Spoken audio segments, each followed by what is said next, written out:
네, 사도행전 28탄이고요. 제목은 바보에게 주는 선물. 사도행전 8장 14절에서 25절까지 보도록 하겠습니다. 사도행전 8장 14절에서 25절까지입니다. 같이 읽도록 하겠습니다. 예루살렘에 있는 사도들이 사마리아도 하나님의 말씀을 받았다함을 듣고 베드로와 요한을 보내매 그들이 내려가서 그들을 위하여 성령 받기를 기도하니 이는 아직 한 사람에게도 성령 내리신 일이 없고 오직 주 예수의 이름으로 세례만 받을 뿐이더라. 이에 두 사도가 그들에게 안수하며 성령을 받는지라. 시몬이 사도들의 안수로 성령 받은 것을 보고 돈을 들여 이르되 이 권능을 내게도 주어 누구든지 내가 안수하는 사람은 성령을 받게 하여 주소서 하니 베드로가 이르되 내가 하나님의 선물을 돈 주고 살 줄로 생각하였느냐. 내 은과 내가 함께 망할지어다. 하나님 앞에서 내 마음이 바르지 못하니 이 도에는 내가 관계도 없고 분깃될 것도 없느니라. 그러므로 너의 이 악함을 회개하고 주께 기도하라. 혹 마음에 품은 것을 사하여 주시리라. 내가 보니 너는 악독이 가득하며 불의에 매인 바 되었도다. 시몬이 대답하여 이르되 나를 위하여 주께 기도하여 말한 것이 하나도 내게 임하지 않게 하소서 하니라. 두 사도가 주의 말씀을 증언하여 말한 후 예루살렘으로 돌아갈새 사마리아의 여러 마을에서 복음을 전하니라. 아멘. 예루살렘에 있는 사도들이 이제 사마리아도 하나님의 말씀이 소식이 들어갔다는 이야기를 듣고 사실 너무 놀라운 일이에요. 너무 놀라운 일이라서 도저히 복음이 들어갈 수 없는 곳이라고 제가 지난주에 설명을 드렸어요. 복음이 들어갈 수 없는 곳인데 사도들은 아마 깜짝 놀랐을 거예요. 아니 사마리아에 복음이 들어갔단 말이야? 그리고 이제 빌립 집사가 이제 사도들이 아닌 빌립 집사가 들어가서 예수님처럼 이제 홀로 복음을 전하는 거죠. 그러니까 빌립은 여러 사람을 이렇게 대동해서 간 게 아니라 혼자 갔어요. 혼자. 그러니까 사마리아도 이제 믿는 사람들이 생겼다라는 소식을 듣고 그제서야 이제 베드로하고 요한이 이제 지원 사격을 해주러 가는 겁니다. 지원 사격을 해주러. 역시나 사도들의 행동은 스스로 뭔가를 개척하는 모습이기보다는 그냥 성령 받은 어떤 이가, 빌립은 한마디로 약간 좀 미친 거예요. 혼자서 사마리아 들어가서 전도할 생각을 했다라는 건 혼자 약간 조금 맛이 간 거야. 그러니까 어떤 성령을 받았으니까 그렇겠죠. 그러니까 성령 받은 어떤 이가 사마리아에 들어가서 전도를 하는데 그 모습을 보고 지금 베드로하고 요한이 어떤 마음이었을까? 아차 싶었을 거예요. 아차. 저건 우리가 할 일인데 집사님이 가서 먼저 얘기를 하시니까 아차 싶었을 거예요. 그래서 이 베드로의 요한의 모습은 마치 자기가 뭘 이렇게 개척한 게 아니고 그냥 이끌림, 그 정황을 그렇게 하나님께서 만들어 버리신 거죠. 그러니까 이끌림에 못 이겨서 그냥 사마리아로 지원하러 이제 들어가는 겁니다. 그래서 모든 복음 전파는요, 우리 인간의 생각과 비전으로 할 수 있는 게 아니에요. 하나님이 다 하시는 겁니다. 하나님이. 예수께서 다 하시는 거예요.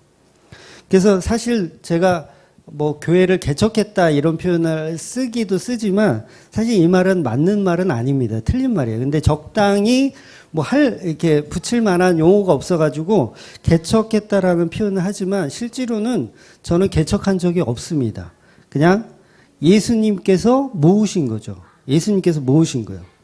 저와 여러분은 이 주맘교회에 오신 이유가 그냥 하나님이 모으신 거예요. 여러분이 온 게 아니라 하나님 모으신 거예요. 그러니까 막말로 빌립 집사가 다 차려놓은 밥상에, 빌립 집사는 예수님을 예표한다 그랬어요. 빌립 집사가 다 차려놓은 밥상에 베드로와 요한이 이제 숟가락을 얹고 젓가락을 올리는 거죠. 그러니까 저와 여러분도 예수님이 다 차려놓은 교회에 그냥 직함 하나씩 받는 거예요. 목사라는 직함 하나 받았고 또 집사라는 직함을 하나씩 받고 여기 모여 계신 거죠. 그러니까 개척은 예수님께서 이미 다 하신 겁니다. 그래서 우리 목사님이 개척하셨다 뭐 이 말도 맞는 말은 아니고 우리 장로님이 개척하셨다 이 말도 역시 틀린 말인 거죠. 그러니까 교회는 무한한 영적인 힘으로 이루어진 곳이에요. 이것은 그냥 일반적인 사모임하고는 달라요. 그러니까 영적인 힘으로 이루어진 곳. 근데 이 유한한 우리 인간이 어떻게 교회를 개척할 수가 있습니까? 이거는 불가능한 거예요. 그러니까 사마리아와 같은 저와 여러분이 예수를 어떻게 믿어요? 네. 이건 불가능한 일입니다. 세상에서 가장 신비한 일, 가장 놀라운 일, 그건 바로 저와 여러분이 예수를 믿고 있다는 거예요. 참 놀라워요. 이성적으로 똑똑한 이 양반들이 예수를 믿고 있어요. 이것만큼 더 놀라운 일이 있습니까? 우리는 늘 이 유한한 세상에 있기 때문에 무한한 가치에 대해서 잘 모릅니다. 그래서 우리는 늘 물질 속에 이 물질이라고 하는 이 공간 속에 갇혀서 살아요. 이것을 벗어날 방법이 없죠.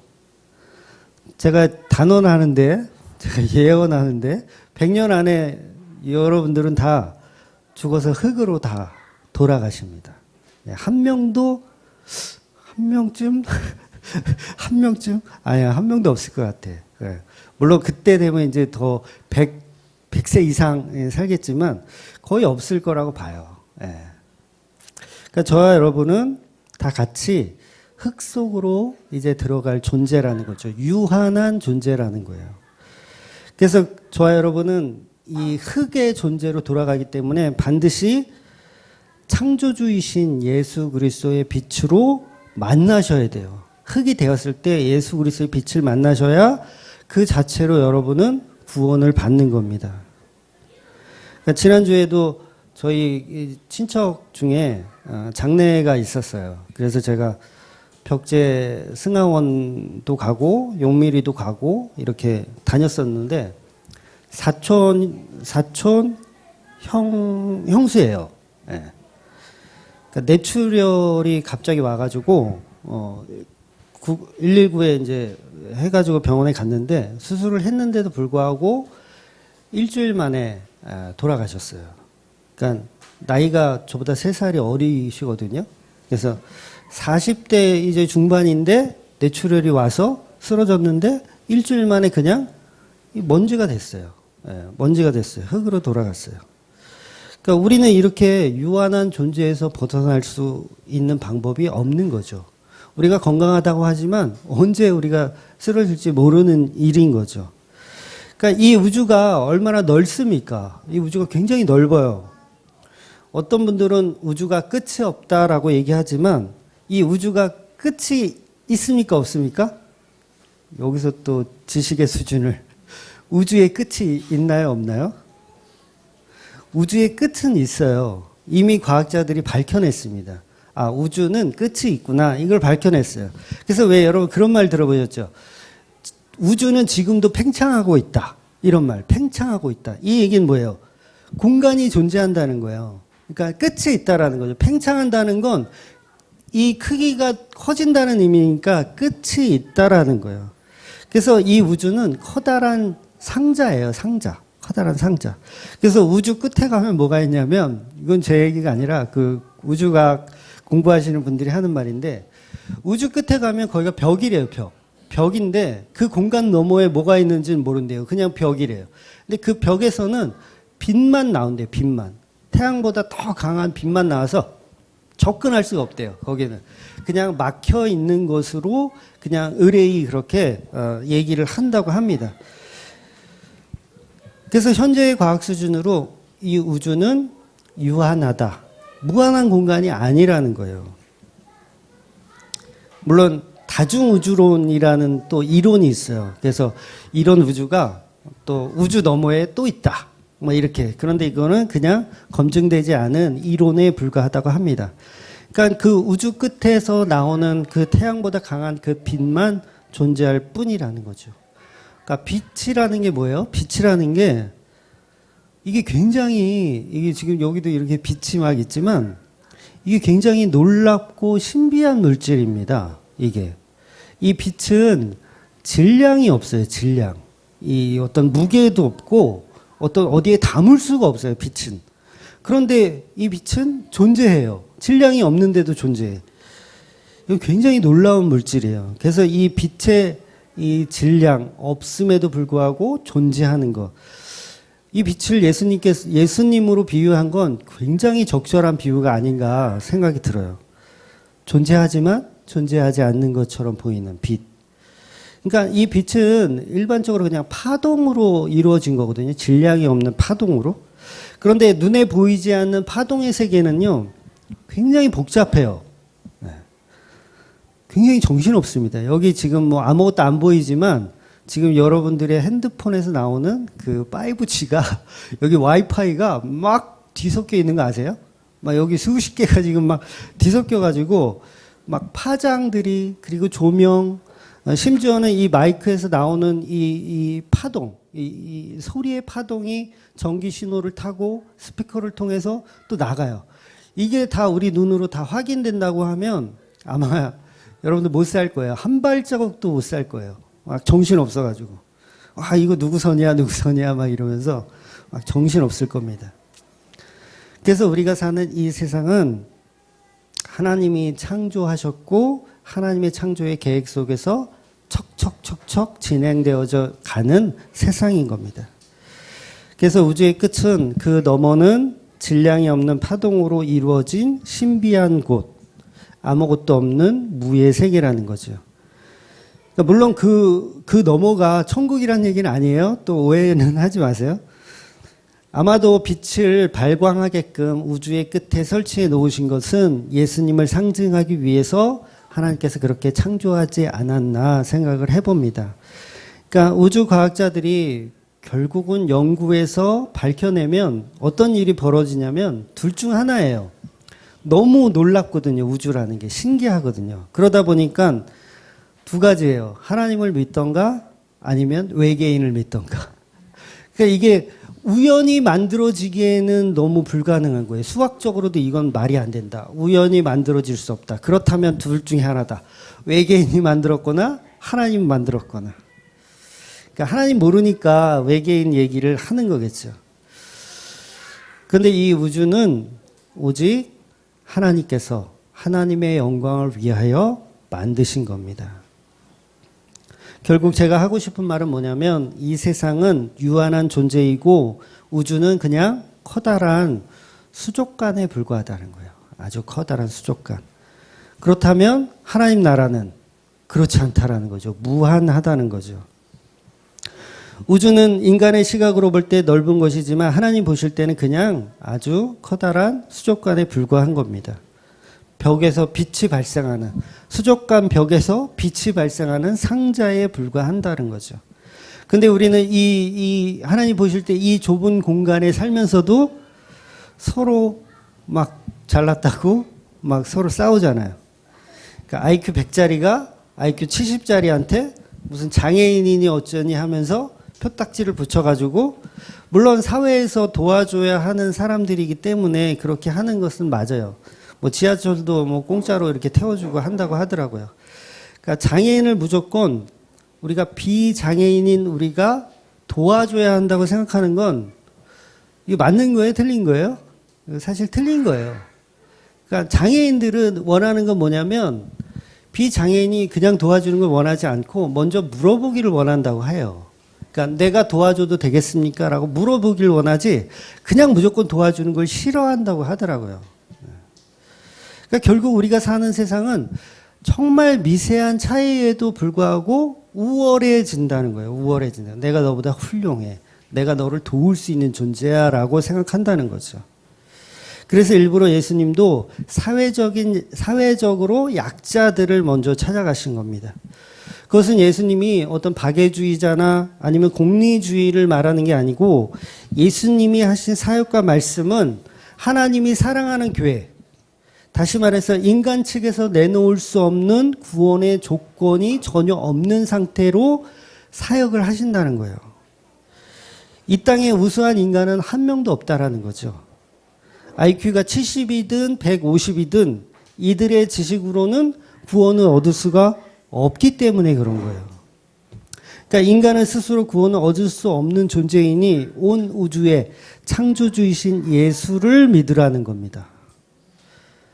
그래서 예수님이 박애주의자처럼 사회적인 약자, 뭉둥병자, 장애인들을 먼저 찾아가신 거예요. 너희 능력과 상관없이 예수를 믿으라는 겁니다. 그게 기독교예요. 근데 종교는 전부 행위 위주로 가니까 인간 측에서 뭔가를 내놓기를 원해요. 그럼 생각해 보세요. 장애인들은 상대적으로 내놓을 수 있는 게 없잖아요. 하나님 앞에. 봉사를 할 만한 것도 별로 없고 뭔가를 하고 싶어도 할 수 있는 게 없어요. 장애인들은 봉사를 못 해요.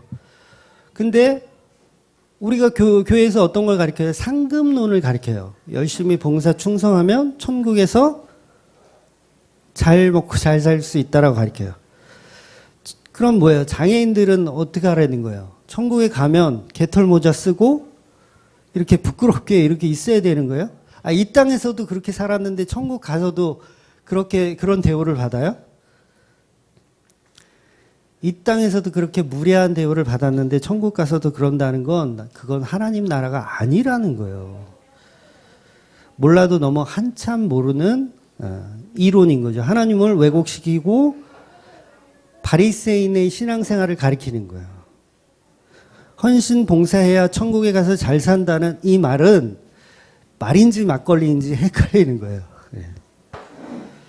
잘 들어보세요. 제가 저기 저희 교회도 장애인분들 몇 분 계시지만 이분들을 제가 위로하려고 제가 이렇게 짜집기 하는 게 아닙니다. 잘 들어보세요. 예수님이 누가복음에서 말씀하셨어요. 나를 영접하면 가장 큰 자다. 이렇게 그냥 선포를 하셨어요. 예수님이 나를 영접하면 가장 큰 자다. 이거 더 이상 상급론을 논할 가치가 없잖아요. 나를 영접하면 가장 큰 자다. 이거 어떻게 해석을 할 거냐는 거죠. 그러니까 상급론을 주장하시는 분들은 절대 이 말씀을 해석을 못 합니다. 나를 영접하면 가장 큰 자다. 그러면 천국을 누리고 소망한다는 거예요. 근데 개털 모자가 어디서 도대체 나오는 거냐고요. 그러니까 예수를 믿고 영접하면 가장 큰 자가 되는 겁니다. 그게 바로 구원을 받는다는 얘기예요. 천국 상급론은 교회의 육적인 어떤 발전을 위해서 인간들이 만들어 놓은 사상입니다. 철학이에요. 그건 철학. 성경이 아닙니다. 그러니까 예수님도 사도들에게 그런 말을 한 적이 있어요. 어린아이를 영접하는 것은 곧 나를 영접하는 거다라고 말씀하신 게 있어요. 그럼 그 얘기가 뭐냐? 어린아이는 뭐예요? 아무것도 해줄 수 없는 존재잖아요. 아무것도 해줄 수 없는. 근데 그 존재 앞에 우리가 자꾸 뭔가를 달라 그래요. 그렇잖아요. 신앙생활 하면서 전부 달라 그러잖아요. 근데 예수님이 그러는 거예요. 나는 어린아이다. 너희들한테 해줄 수 있는 게 없어. 이렇게 설명하시는 거예요. 여러분이 내는 헌금이 천국 통장에 쌓인다고 가리키기도 하고 여러분이 하는 봉사만큼 인건비를 저축해서 천국에 올 때 이제 해줘가지고 준다. 도대체 성경 어디에 그런 말이 써져 있냐는 거죠. 오히려 아침 9시에 일하러 온 자나 12시에 일하러 온 자나 오후 5시에 일하러 온 자나 동일하게 한 데나리온을 준다라고 예수님은 직접 설명을 하셨어요. 직접. 여전히 우리는 성경을 보면서 예수님이 설명하시는 하나님 나라는 불합리하다고 얘기하는 거예요. 그래서 철학을 갖다 집어넣어서 그건 불합리해. 우리는 자본주의 국가이기 때문에 일찍 온 사람은 더 많이 가져야 돼. 봉사를 많이 한 사람은 더 많이 가져야 돼. 더 큰 상급을 쌓는 것이 맞아라고 얘기하는 건 그건 기독교가 아니고 종교라는 거예요. 그러니까 이 아이에 대한 이야기를 하셨을 때 어떤 상황에서 예수님께서 이 말씀을 하셨는지 아세요? 제자들이 상급에 대해서 서로 얘기했어요. 그러니까 이게 누가복음하고 마태복음하고 약간 조금 차이가 있는데 마태복음은 하늘 상급에 대해서 토론한 거예요. 제자들이. 우리가 이 천국 가면 야, 우리 이제 한 자리 하겠지? 막 이러면서 막 서로 누가 높으냐를 얘기할 때 예수님께서 이 말씀을 하신 겁니다. 예수님께서 이 제자들이 얼마나 한심하셨는지 아이를 한 명 데리고 와요. 꼬마애 일로 와봐라. 아이를 세워놓고 설명합니다. 누가복음 9장 46절 48절 볼게요. 제자 중에서 누가 크냐 하는 변론이 일어나니 예수께서 그 마음에 변론하는 것을 아시고 어린아이 하나를 데려다가 자기 곁에 세우시고 그들에게 이르시되 누구든지 내 이름으로 이런 어린아이를 영접하면 곧 나를 영접하며 또 누구든지 나를 영접하면 곧 나를 보내신 이를 영접함이라. 너희 모든 사람 중에 가장 작은 그가 큰 자니라. 어린아이 같은 예수로 영접하라는 거예요. 어린아이는 아무것도 해줄 수 있는 게 없잖아요. 그러니까 상급론을 가지고 제자들이 싸우고 있으니까는 나는 어린아이인데 너희들한테 줄 게 아무것도 없는데 어린아이가 무슨 땅 문서를 주겠어요. 취직을 시켜주시겠어요. 병을 낫게 해주겠어요. 아무것도 해줄 수 없는 게 어린아이잖아요. 이 어린아이를 영접하는 것이 곧 예수인 나를 영접하는 것이다. 그리고 너희들이 볼 때 별거 아닌 이 나를 영접하는 게 곧 하나님을 영접하는 거다라고 설명해요. 이렇게 퍼펙트하게 예수님께서 설명을 다 해주셨는데 거기서 왜 개털모자가 어디서 도대체 불쑥 튀어나오냐고요. 나에게 아무것도 해줄 수 없는 어린아이 같은 예수. 그 예수를 믿는 사람이 진짜 성도예요. 진짜 성도. 어린아이 같은 존재로 예수를 영접하라고 하시는 겁니다. 성경이 얼마나 이렇게 자세하게 설명을 합니까? 포도원의 비유를 통해서 나중된 자가 먼저 된 자라고 설명을 해주시고 지금 이 누가복음에서 어린아이를 통해서 예수님을 설명하고 계신데 도대체 그 어린아이를 영접한 우리가 그 예수님께 뭘 그렇게 해달라고 하냐는 거죠. 어린아이 앉혀놓고 철야 기도를 합니다. 복 달라고. 복 주십시오. 복 주십시오. 어린아이는 먹던 사탕 줄 수밖에 없어요. 뭐 줄 게 없어. 우리는 예수 안 믿는 거예요.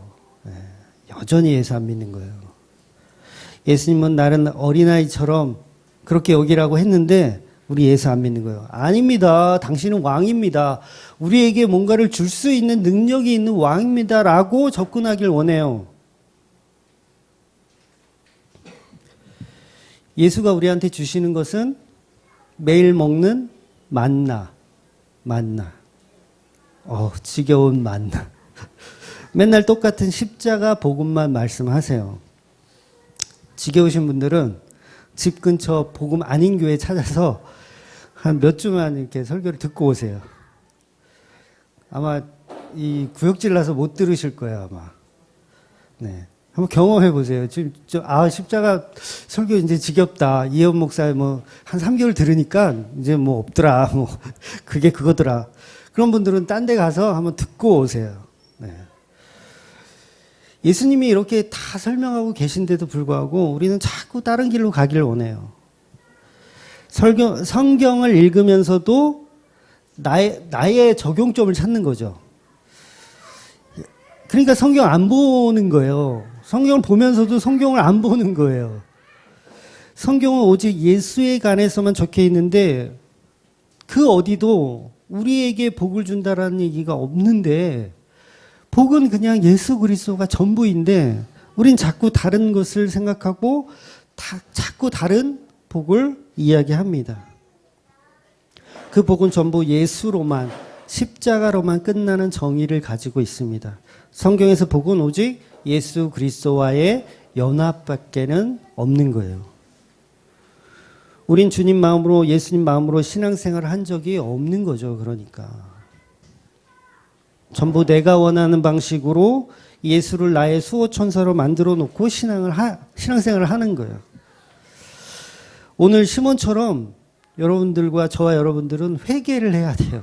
시몬처럼.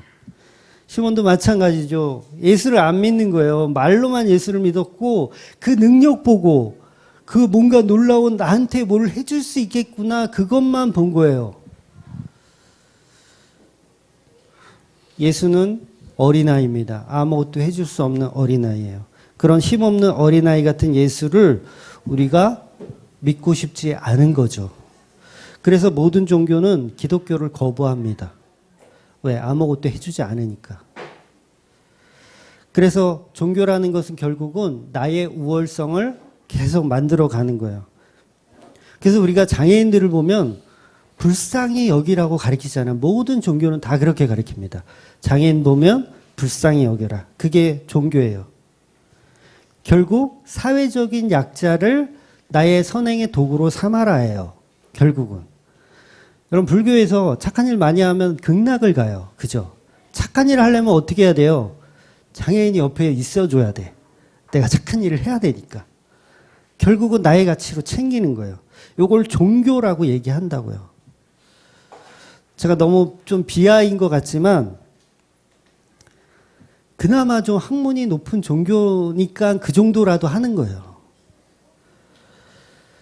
시각장애인 아버지를 둔 심청이한테 눈탱이를 쳐서 공양미 300석을 팔아먹는 그게 뭐예요? 그게 종교예요. 종교.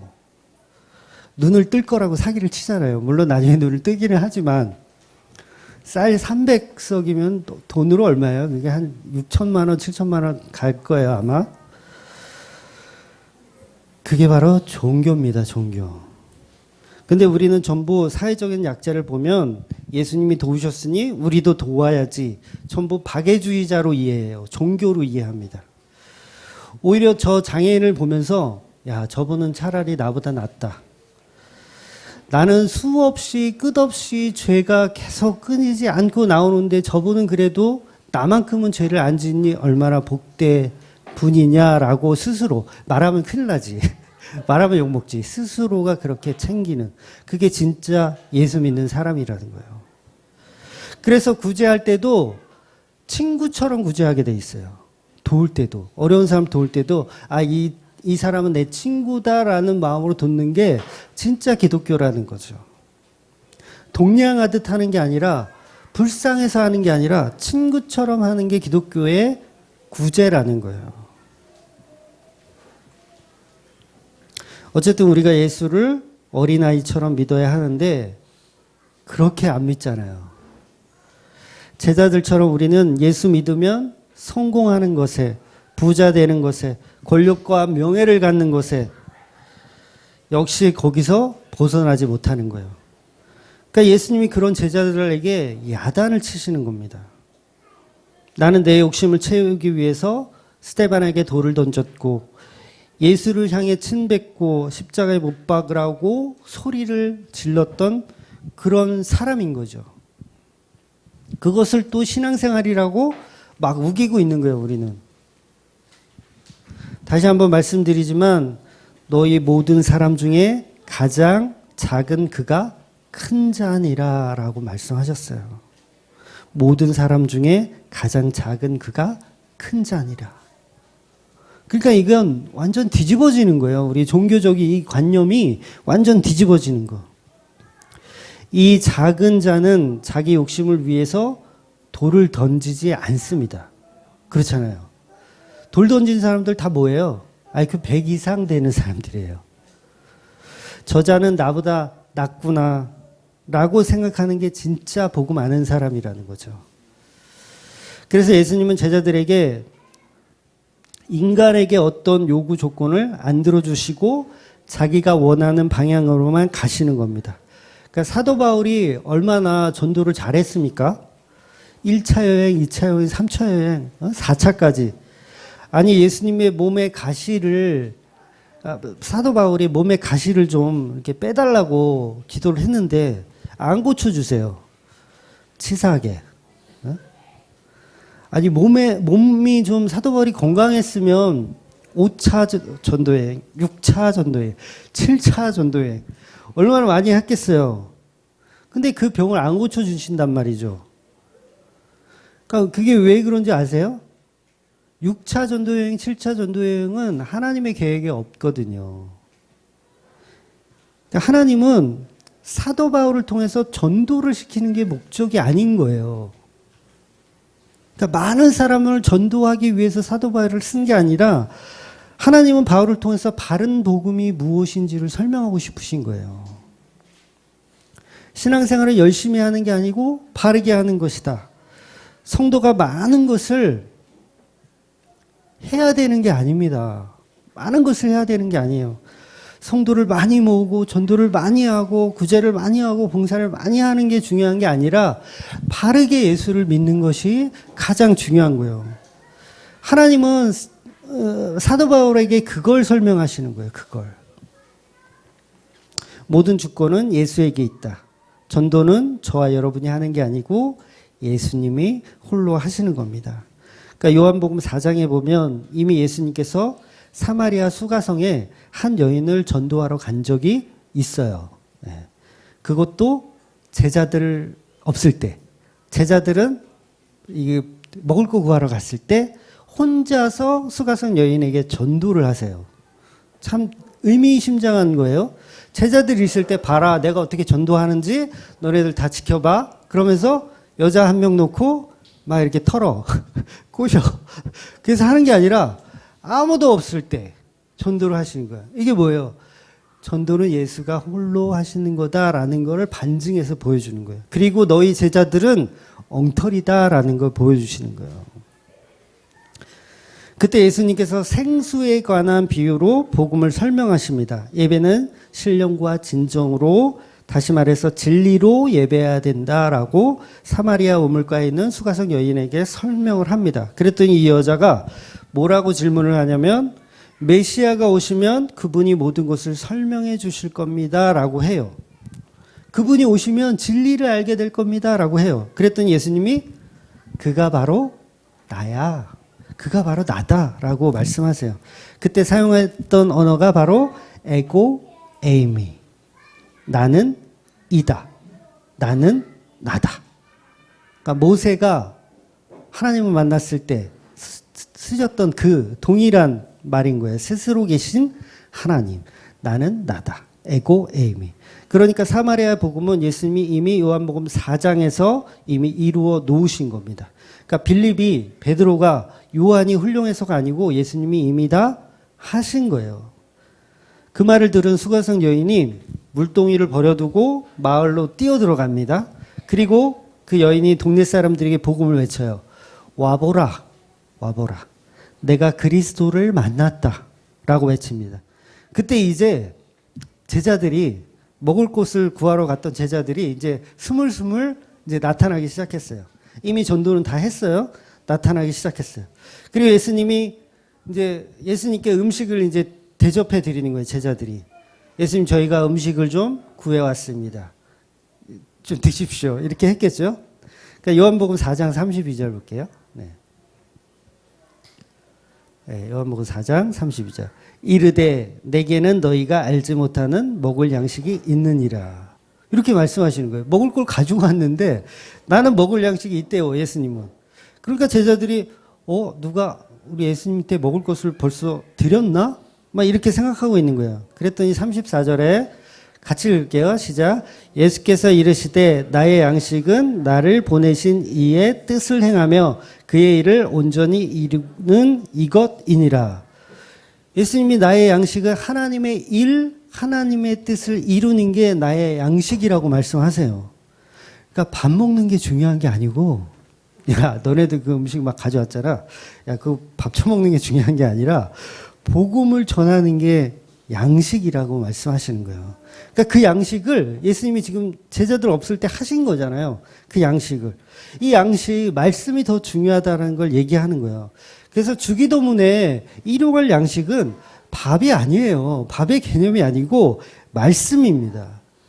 그 말씀을 먹어야 죄가 뭔지 알고 시험에 들지 않고 악에서 구해지는 거예요.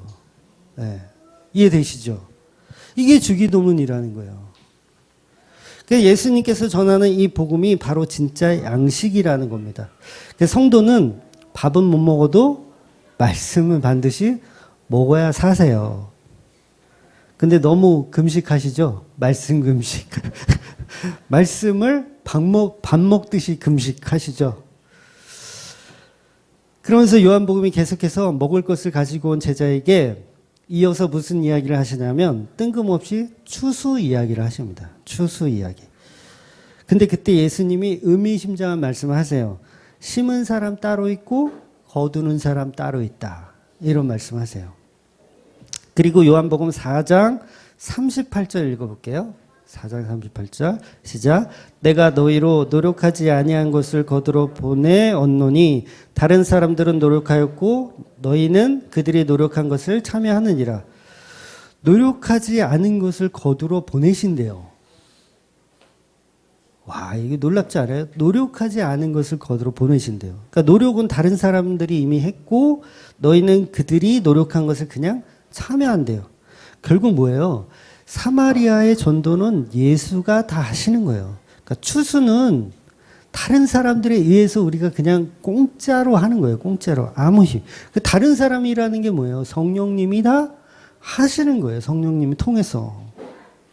그래서 그 수가성에서 예수님께서 무려 이틀을 더 묵으시면서 예수님이 말씀을 전하십니다. 그러니까 여러분들은 전도를 하지 말라는 말이 아니고 내가 한 것이 없다라고 생각을 하시라는 거예요. 자랑할 수가 없다라는 거죠. 야, 내가 사마리아 가서 내가 다 전도했잖아. 아주 끝장냈잖아. 내가 저기 저기 아프리카 오지에 가서 내가 거기 마을 사람들 다 전도했잖아. 아주 끝장냈잖아, 내가. 이런 얘기를 할 수가 없다는 거죠. 그 일은 예수께서 하신 거라는 거예요.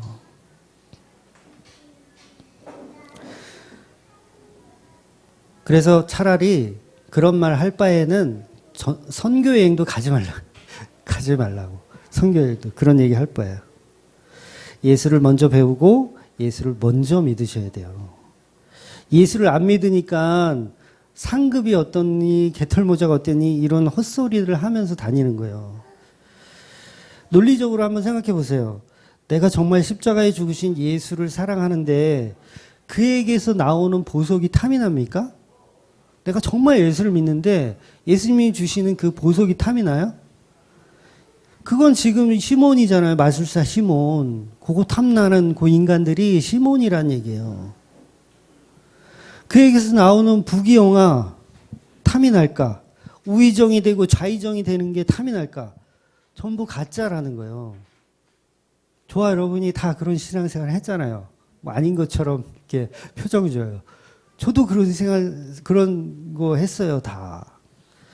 저는 통장이 있는 줄 알았어요, 진짜. 천국 가면 내가 그동안 헌금한 거, 내가 그동안 봉사한 거, 인건비로 계산해서 이렇게 다 주시는 줄 알았어. 와, 큰 착각이죠. 예수 안 믿고 있었던 거죠. 내가 만들어 놓은 예수 믿고 있었던 거죠. 그러니까 예수는 어린아이인데 자꾸 뭐 달라고. 예수님이 오죽 답답하셨으면 상급을 가지고 싸우는 제자들에게 나는 어린아이다라고 해버리시냐고요. 베드로와 요한이 사마리아에 도착을 해서 안수를 하니까 성령님이 임하십니다. 전에도 말씀드렸지만 성령이 임하는 것은 일시적인 사건이에요. 그러니까 예루살렘에도 한 번 있었고 그 다음에 민족적인 계로 여기던 사마리아도 동일하게 성령을 받게 하시는 거예요. 그래서 예루살렘 교회는 갑이고 사마리아 교회는 을이다. 이런 싸가지 없는 말을 안 듣게 하시기 위해서 동일하게 성령으로 일하게 보여주시는 거예요. 그러니까 예수를 믿을 수 있는 자격은 예루살렘 출신이든 사마리아 출신이든 상관없이 보여주시는 거예요. 나중에 바울이 에베소에 갔을 때도 그곳에서도 이제 성령 받는 일이 있거든요. 그러니까 이방인들도 마찬가지라는 거죠. 이방인들도 동일하게 예수 믿을 수 있는 권리가 있다라는 걸 성경이 말해주고 있는 거예요. 그러니까 가는 곳 사마리아도 그렇고 에베소도 그렇고 성령이 임해요. 그 얘기는 뭐예요? 예루살렘과 온 유대와 사마리아와 땅 끝까지 누가 한 거예요? 성령님이 하신 거예요. 그래서 모든 전도는 성령님이 하는 겁니다. 근데 이 성령이 임하는 모습을 보고 성령이 임하면 우리가 흔히 생각하는 뭐 방언하고 예언하고 전부 이론 쪽으로만 이게 초기 발전해서 그쪽으로만 보기를 원하잖아요. 근데 성경은 분명히 특별 계시입니다. 특별 계시. 특별 계시라는 게 뭐예요? 아주 특별한 계시. 아주 특별한 계시. 그러면 아직도 방언하고 예언하고 막 이런 거 있으면 이 특별 계시가 뭐예요? 필요가 없잖아요. 뭐가 필요해? 여러분이 다 예언하는 사람이야. 하나님께서 직통 계시 막 받아요. 그럼 성경 필요해요? 성경이 뭐가 필요해? 지금도 성령 받고 예언하고 그런 거 없습니다. 성경이 완성되었기 때문에 없는 거예요. 그러니까 성경 속에 이 지금 사도행전에도 방언 받고 성령 받고 해요. 그러니까 이게 뭐예요? 성경이 완성되기 전이기 때문에 성경 안에 기록되어질 내용이기 때문에 존재하는 거지, 성경이 다 완성된 이후에는 더 이상 그게 나오면 안 되는 거예요. 그럼 또 써야 되잖아, 또. 요한계시록 후서 이렇게. 그러니까 안 되는 거예요. 66권 특별 계시로 끝난 겁니다. 그래서 우리는 그런 쪽으로 발전하는 게 다 뭐예요? 종교예요, 종교. 왜? 그게 좀 있는 것 같거든요. 그럴싸하거든요. 성경에서 벗어난 방언이나 예언은 전부 엉터리입니다. 그냥 무당이에요. 그러니까 그런 데 절대 현혹되지 마시기 바랍니다. 어느 교회에서도 뭐 필리핀에서 예언하는 사람을 이렇게 모셨대요.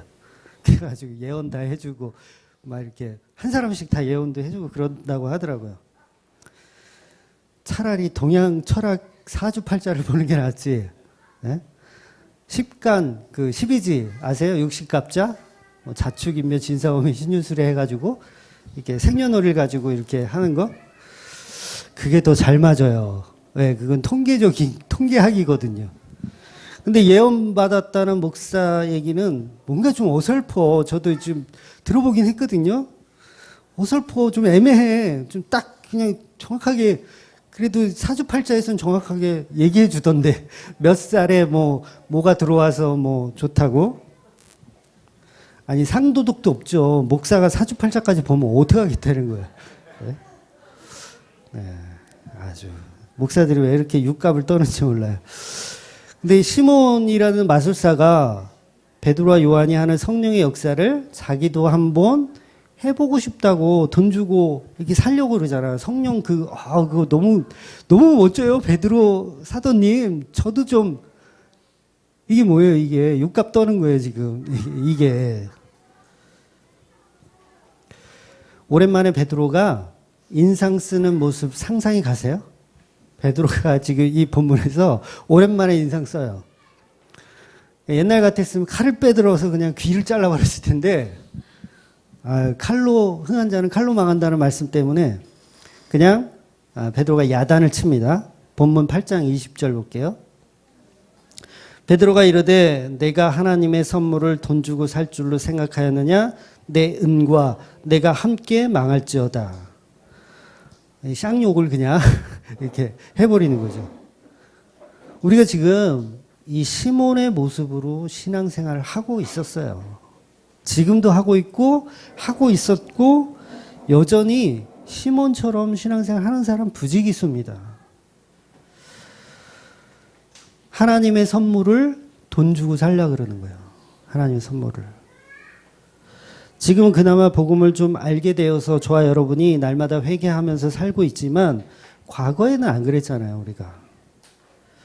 교회 봉사 좀 한다고 기고만장하고 오전 예배 드리고 오후 예배 안 드리고 놀러 가는 사람들 다 정죄하고. 여러분은 안 그랬군요. 저는 그랬어요.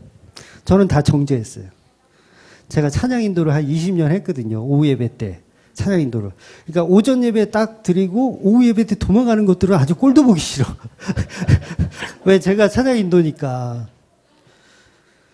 아유, 저런 믿음 없는 것들. 저 일요일 교인들. 응? 이러면서 속으로 손가락질을 속으로, 겉으로 하면 큰일 나지. 겉으로는 쿨한 척 하지만 속으로는 손가락질. 나는 새벽 기도도 다니고 수요예배도 금요예배도 학생회 교사에 주일 오전 예배 오후 예배 찬양팀에 아주 일주일을 아주 그냥 빼곡하게 주의 일을 하면서 사는데 저것들은 일주일에 한 번 그냥 오전 예배 딱 드리고 놀러 가. 오후에는. 저것들이 무슨 교인이야. 속으로. 근데 복음을 알고 나니까요. 차라리 그 일요인 교인들이 더 낫더라고요. 더 나은 거더라고요. 교회에서 전부 나의 의사키, 나의 능력됨을 내 스스로가 만족하면서 예수를 안 믿고 있었던 거예요. 차라리 그들은 놀러 가면서 이거 놀러 가면 하나님한테 이거 죄 아닌가? 막 이런 마음이 있잖아요. 차라리 그런 마음을 갖고 놀러 가시는 분이 더 훌륭한 거죠. 나는 잘났다고 사람들 정죄하면서 나의 찬양 소리를, 나의 노래 소리를 안 듣고 이것들이 놀러를 가? 막 이렇게. 나라는 자아에 빠져서 우상을 섬기고 있었던 거죠. 열심히 섬기고 있던 거죠. 아주 열심히. 밤낮 없이. 지금 빌립이 돈을 주고 그 능력을 갖겠다는 것과 똑같은 신앙생활을 했었던 겁니다. 말로는 예수를 잘 믿고 신앙생활 열심히 한다고 자부하지만 결국 나를 위한 신앙생활을 했던 겁니다. 그러면서 사역에 대한 비전을 꿈꾸죠. 전부 나를 위한 사역이면서 신학교를 제가 여러 군데 다녔어요. 실제로 여러 군데 다녔습니다. 결국은 나를 위한 사역이면서 그래서 복음을 들으면서 한 번도 예수를 위해 일한 적 없으면서 와, 이건 뭐 복음을 알고 나니까 충격인 거죠. 나를 발견하게 되고 내가 그동안 예수를 안 믿었었구나. 아니, 조금 더 정확하게 얘기하자면 예수님께 할 수 있는 게 나는 없었던 거예요. 아무것도 해드린 게 없는 거죠.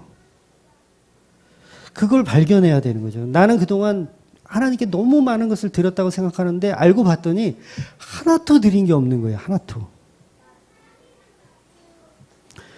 그때 비로소 모든 사역은, 모든 비전은 예수님이 하셨다라는 것을 우리는 알게 되는 겁니다. 그래서 우리는 계속해서 나의 자아와 계속해서 싸우는 거예요. 세상에서 가장 무서운 게 자신이에요, 자신. 여러분 자신이 가장 무서운 적입니다. 하나님의 영광을 중간에서 차지하고 싶었던 그 마음. 내 속에 사랑이라는 건 눈꼽만큼도 없는 도대체 나는 어찌합니까? 요거. 그때 비로소 예수가 나를 장악하여 예수의 삶으로 살게 되는 거예요. 예수가 나를 굴복시켜서 내 속에 사랑이 나올 수밖에 없게 만드는 거죠. 그러니까 주중에 우리 집사님 한 분이 이제 질문을 하셔가지고 저도 한 번 더 묵상하는 시간을 가졌거든요. 그러니까 우리에게는 사랑이 없어요. 여러분 사랑이 없습니다. 죄인이기 때문에 없어요. 당연하죠. 죄인이 무슨 사랑이 있어요. 죄인이라서 사랑이 없어요.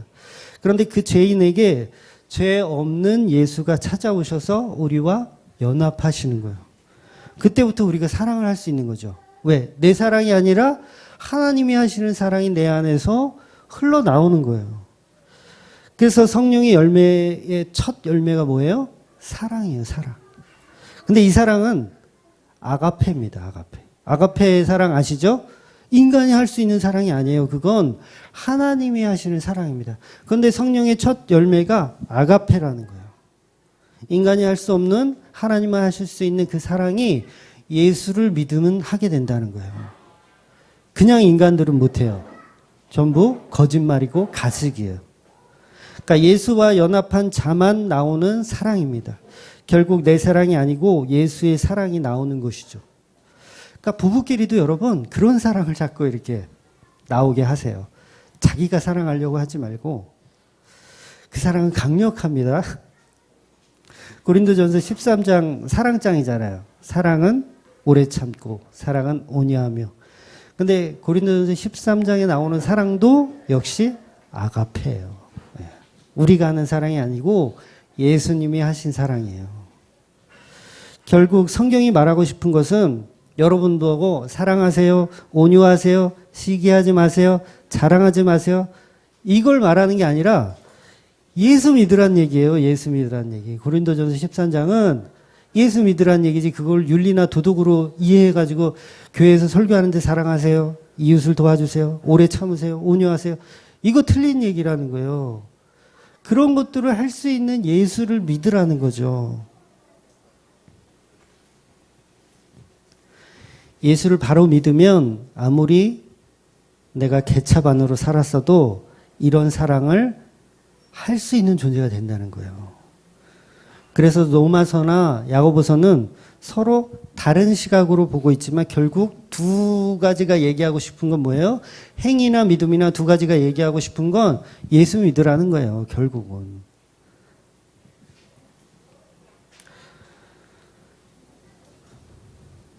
예언도 패하고 방언도 패하고 지식도 패하니 결국은 사랑만 남는 게 고린도전서 13장이잖아요. 이 사랑은 아가페. 하나님, 예수의 사랑. 하나님이 세상을 이처럼 사랑하사에 주신 그 사랑. 예수, 아가페인 거예요. 그러니까 시몬처럼 인위적으로 무엇을 해서 연구하여 배워서 성령을 받겠다는 생각은 이미 틀린 거라는 거죠. 베드로와 요한이 시몬에게 저와 여러분에게 강력하게 말하고 있는 겁니다. 본문 8장 23절 볼게요. 시작. 내가 보니 너는 악독이 가득하며 불의에 매인 바 되었도다. 다행히 시몬이 알아들었어요. 그리고 바로 취소한다고 그 말 취소한다고 회개하죠. 24절 같이 볼게요.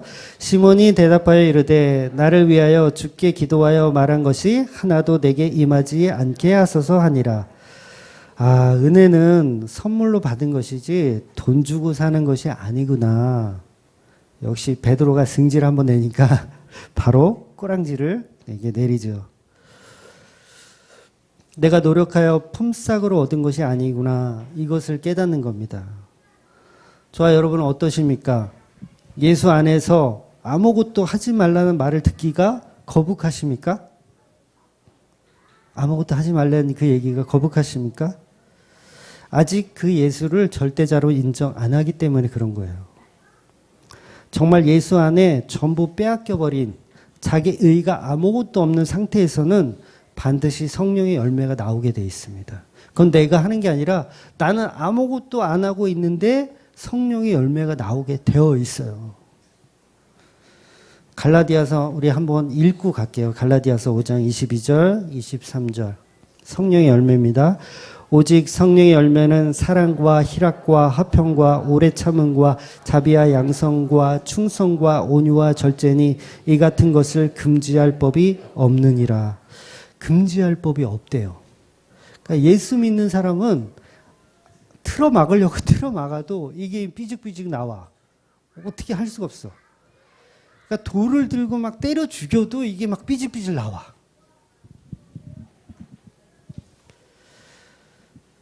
제가 아무리 아무것도 하지 말라는 설교를 해도 성령이 임하시면요, 그 예수가 하게 되어 있어요. 그게 진짜 예수 믿는 사람입니다. 그렇게 만들어진 성도는 나는 아무것도 아닙니다라고 고백해도 다 하나님께서 만들어 쓰시는 거예요. 그러니까 거짓이 되지 마시고 진리가 되세요. 그래서 진짜 성도는 세상의 법 없이도 살아요. 네. 진짜 성도는 세상의 법 없이도 삽니다. 물론 실수를 안 한다는 건 아니에요. 본질적으로 세상이 만들어 놓은 윤리나 도덕 없어도 이타적으로 살기 때문에 그렇게 살 수밖에 없어요. 근데 우리는 죽을 때까지 나쁜 성도이기 때문에 그게 문제가 되는 거예요. 예수를 안 믿죠. 예수를 안 믿는 거예요. 나를 믿지. 계속 예수 안 믿어요. 우리의 자아가 자꾸 예수라는 그 일을 망쳐요. 계속. 말씀 듣고 이렇게 하면 그래 그런 것 같아. 근데 또 지나면 또 나를 위해서 살아요. 다. 성령이 하시는 일을 자꾸 우리는 방해하는 존재죠. 방해하는 존재. 높아지려는 그 마음, 상급을 바라는 그 마음, 예수의 사역을 계속 망치는 겁니다. 그래서 날마다 예수가 아니면 안 됩니다. 예수가 아니면 안 됩니다. 평생 그렇게 가야 돼요. 저와 여러분은. 그러니까 예수 안 믿는 나를 계속 발견하시고 회개하셔야 되는 거예요. 예수만 바로 믿으면 성령이 나를 장악하여 만들어 가십니다. 그것이 기독교에서 말하는 성화라고 하는 거예요. 성화. 근데 성화가 전부 자기가 윤리나 도덕을 잘 지켜서 성화한다 그러죠? 다 거짓말이에요. 성화는 예수를 믿으면 돼요. 그러면 그 성령께서 우리 안에 그 열매를 맺혀 나가시는 거예요. 성경을 문자적으로 보면 오늘까지의 본문 8장의 주인공은 빌립입니다. 그죠? 빌립이 주인공이에요. 빌립을 주축으로 해서 지금 계속 이어져요. 다음 주에도 이제 빌립이 또 이제 광야에 가서 전도하는 내용이 나오는데 다음 주에 보겠지만 근데 보세요. 설교 내내 빌립이 없어요. 그렇죠? 설교 내내 빌립은 없고 예수만 남았어요. 빌립이 진짜 성도였다라는 걸 반증하는 거예요. 그러니까 여러분이 진짜 성도면 여러분은 없어져요. 어떠한 얘기도 여러분은 없어져요. 근데 지금 이 본문에서도 빌립은 온데간데 없어요. 지금 예수만 드러나고 있어요. 저와 여러분도 나는 없어지고 예수만 드러나는 삶이 되어야 합니다. 그게 십자가를 지는 것이고 그게 선물 받은 자예요. 그게 예수 믿는 성도입니다. 요즘 제가 가인과 아벨을 묵상하면서 이런 생각이 들었어요. 물론 성격적으로 근거가 전혀 없으니까 그냥 참고만 하고 들으세요. 성격적인 근거는 없어요. 아벨은 지적 장애인이었다. 책 제목 같죠? 제가 그냥 문득 생각해낸 거예요. 아벨은 지적 장애인이었다. 그러니까 왜냐하면 예수님이 공생의 기간 동안 장애인들에게 복이 있다라고 계속 설명하시고 장애인들을 찾아가셨어요. 그죠? 그리고 예수님께서 나는 죄인을 부르러 왔다. 그리고 병든 자를 위해 왔다. 이렇게 환자를 위해서 왔다고 자꾸 설명하세요. 근데 이 아벨은 성경에서 제일 먼저 천국 간 인물이잖아요. 전 역사 중에 성경뿐만 아니라 전 역사의 창조 이래 1번으로 천국 들어간 사람이 바로 아벨입니다. 뭔가 일맥상통하지 않아요? 뭔가 일맥상통하죠. 그럼 비장애인보다 장애를 가진 자가 1번으로 들어갔다라는 상상을 해볼 수가 있잖아요. 그러니까 이 아벨의 행동이 마치 좀 오해가 있어서 죄송한데 지적장애인 같은 느낌이 들어요. 순진해 보이는 거죠. 창세기 4장 3절 4절 한번 볼게요. 창세기 4장 3절 4절 한번 읽어볼게요. 시작. 세월이 지난 후에 가인은 땅의 소산으로 제물을 삼아 여호와께 드렸고 아벨은 자기도 양의 첫 새끼와 그 기름으로 드렸더니 여호와께서 아벨과 그의 제물은 받으셨느냐 쓰나 아벨이 제사를 드리죠. 가인이 먼저 제사를 드려요. 근데 형을 따라하는 것처럼 지금 성경이 말하고 있어요. 그쵸? 아벨은 자기도 형이 하니까 아벨도 형 제사 드려? 나도 할래. 이런 느낌이에요. 나도 따라하는 것 느낌이에요. 그러니까 가인은 자기의 소산 농사에 열심히 진 거 가지고 피땀 눈물로 제사를 드리니까 이 아벨은 뭐 할 게 없잖아. 자기는 뭐 해놓은 게 없으니까. 근데 양을 잡아서 양을 길렀던 목자예요. 양을 잡아서 그 양의 첫 새끼를 같이 형 따라서 드리는 거예요. 마치 엄마가 요리를 하면 옆에서 어린아이가 소꿉장난 가지고 자기도 요리한다고 막 이렇게 하는 그런 느낌인 거예요. 그러니까 마치 똑똑한 형이 제사를 드리는데 지적장애가 있는 아벨도 자기도 형 따라한다고. 자기는 근데 소출이 없으니까 양을 갖다가 하는 거예요. 제가 집에서 이렇게 설거지를 이렇게 하면 우리 진주 아주가 자기도 하고 싶다고 막 옆에서 의자를 막 갖고 와요. 그러면 자기는 헹굴 테니까 아빠는 뭐 이거를 해달라고 막 이러면서 자꾸 옆에서 방해를 해요. 그 당시 그 아벨이 쳤던 양은요, 제가 몇 번 설명을 드렸지만 그 당시 육식을 안 했어요. 그러니까 양을 키운다는 건 이거는 약간 조금 문제가 있는 거예요. 양을 키워서 이게 쓸데가 없거든요. 그러니까 그 당시 뭐 젖을 짜서 먹지도 못해요. 육식이기 때문에 젖을 짜서 먹지는 못하는데 지금 아벨이 양을 키워요. 양을. 그러면 옷을 만들기 위해서 양을 키웠나? 그 생각해 보세요. 옷을 만들 거면 그 인구가 몇 명이나 된다고. 예? 그냥 사냥해서 잡아가지고 옷 만들면 되잖아요. 근데 양을 왜 키우냐고요. 죄송합니다. 이거 멍청한 거예요. 이거는 멍청한 거. 그 양을 키우고 있어요. 제가 어릴 때 올챙이를 잡아가지고 올챙이를 길러본 적이 있거든요. 요새는 올챙이가 귀하지만 옛날엔 그냥 지천에 널린 게 올챙이잖아요. 그냥 여기 다 논이었으니까. 지천에 있는 게 올챙인데 그걸 왜 키우고 있냐고. 애기니까 키운 거예요. 모자라니까. 애기니까 키우는 거예요. 그 아벨이 양을 왜 키우냐고요, 이걸 도대체. 형이 볼 때 양을 키우는 아벨은 그냥 바보예요, 바보. 저거 왜 키워, 저걸. 농사를 짓지. 먹지도 못하지. 그 뭐 어디다 쓸 거예요, 그걸. 양이 이쁘기를 해요? 차라리 뭐 개를 키우지? 개가 더 이쁘지 않나요? 저는 고양이가 요새 이쁘던데. 네. 개를 키우지. 양을 키운다는 건 문제가 아주 심각한 거예요. 그리고 창세기 4장 8절을 한번 볼게요.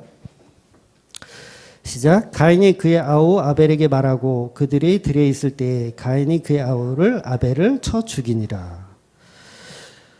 가인이 아벨을 죽이기 위해서 들로 나가자고 꼬시는 대목도 아벨이 너무 순진해 보이지 않습니까? 너무 순진해 보여. 근데 이 말이 원어로 보면 아마르란 단어인데 요거는 제가 확인을 안 해봤는데 전에 창세기 강의할 때 확인을 좀 못했어요. 근데 그때는 제가 이렇게 꼬신다. 이렇게 거짓말해서 들에 놀러 가자 하고 이렇게로 설명했는데 원어로 보니까 그런 느낌이 아니고 명령하는 거예요. 폭력적으로 명령하는 거예요. 너 이씨 따라와. 이거예요, 이거. 너 따라와. 그러니까 평소에 아벨을 굉장히 우습게 여긴 거예요, 가인은. 왜? 좀 모자르니까. 우습게 여긴 거야. 막 함부로 대하고. 그러니까 들로 가자고 꼬신 게 아니라 너 따라와. 너 아주 죽었어. 너. 따라와. 근데 보세요. 똑똑한 애라면 형이 표정이 이상해. 나 때릴 것 같아. 잽싸게 도망가죠. 근데 그걸 읽어내지 못한 거예요. 아벨은. 네, 그걸 읽어내지 못한 거예요. 도망가야 맞는데 아벨은 그냥 따라가는 겁니다. 형의 표정을 전혀 못 읽어낸 거예요. 도망갈 수 있는 수준의 지적 능력이 없었던 거죠. 과연 나이 차이가 얼마나 났을까요? 가인과 아벨이. 제가 생각할 때는 한두 살 차이밖에 안 났을 것 같아요. 근데 바보처럼 따라가서 죽어요. 살해 의도를 가지고 데리고 가는데 우리가 비장애인이라면 눈치를 딱 까고 와, 형 진짜 야마들었구나. 빨리 이 자리를 피해야겠다. 이랬을 텐데 순진하게 따라가요. 따라가. 언어 폭력을 하는데도 따라가. 너 이씨, 너 따라와. 형 왜 무슨 일인데? 이러고 따라가는 거예요. 그리고 살해를 당합니다. 아벨이 피를 많이 흘렸다고 성경이 언급하고 있거든요.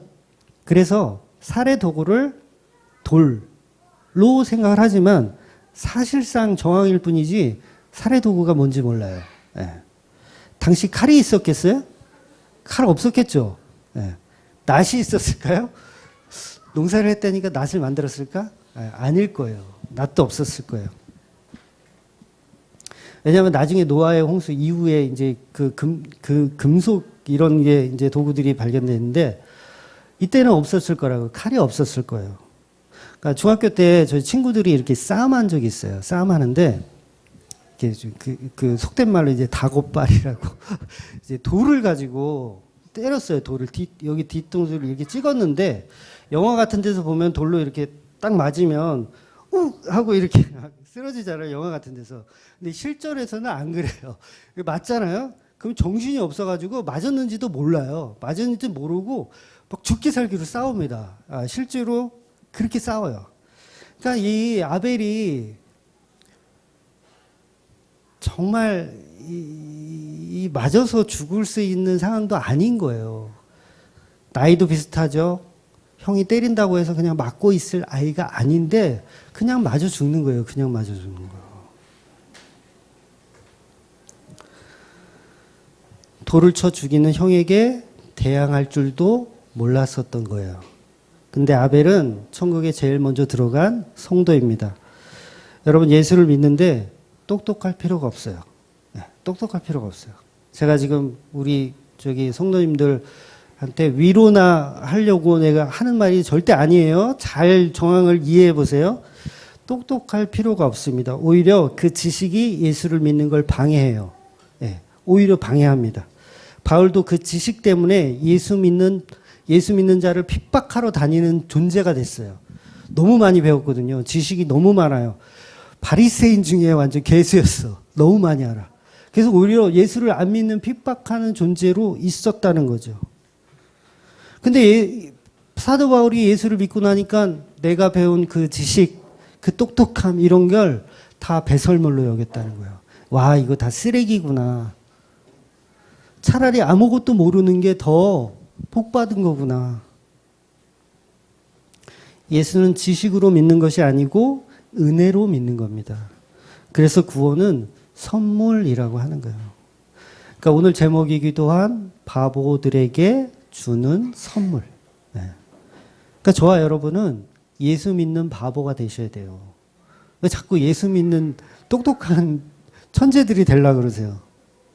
아무것도 가진 것 없는, 사람에게 무엇을 할 수도 없는, 너무 가지려고 하지 마세요.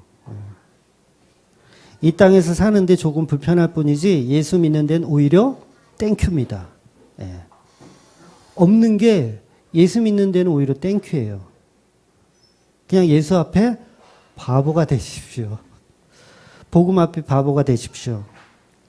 예수님도 아벨처럼 그렇게 바보처럼 저항도 못하고 십자가에 그냥 죽으셨어요. 스데반도 바보처럼 저항도 못하고 그냥 맞아 죽었습니다. 죽기까지 바보가 되셨습니다.